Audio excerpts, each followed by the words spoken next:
All right, today and in this week with Matthew 25, and today's devotional is called Total Stewardship. Total Stewardship.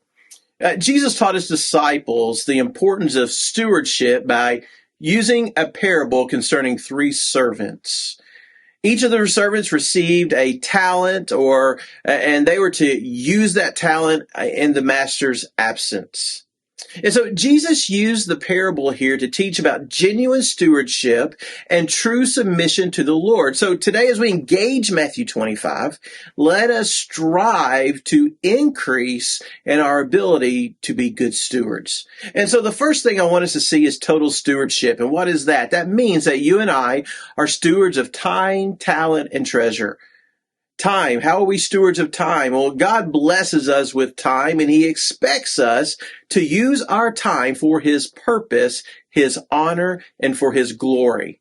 He allows us to have time because we can use it for the expected work that he has put before us. And so we need to ask ourselves how we use our time. How are we using our time? Because how we use our time reflects what we love. Talent. We have to be good stewards of talent. He has blessed us with abilities. He has blessed us with giftedness. He's blessed us with talents. And we are to use these in the local body and in the kingdom of God.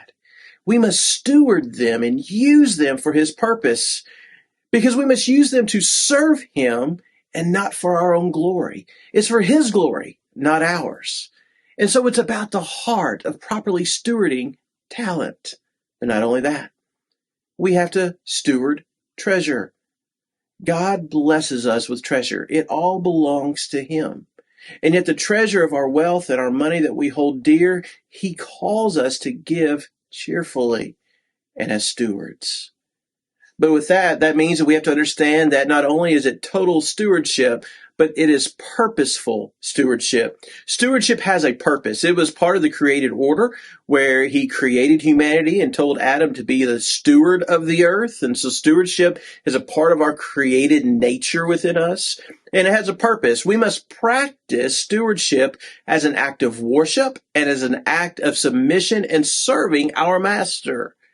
So God equips us to the work he calls us and expects us to be the steward with purpose of obedience to him. And we have to be intentional about it. That's the other part. Intentional stewardship. When we talk about intentional stewardship, we're saying that you and I must be intentional with it. This means that we seek to practice stewardship as a natural flow of our lives. And so today, I think as we think about total stewardship in Matthew chapter 25, I think our application questions are just simply very easy. These are the three. How are you at being a steward of your time today?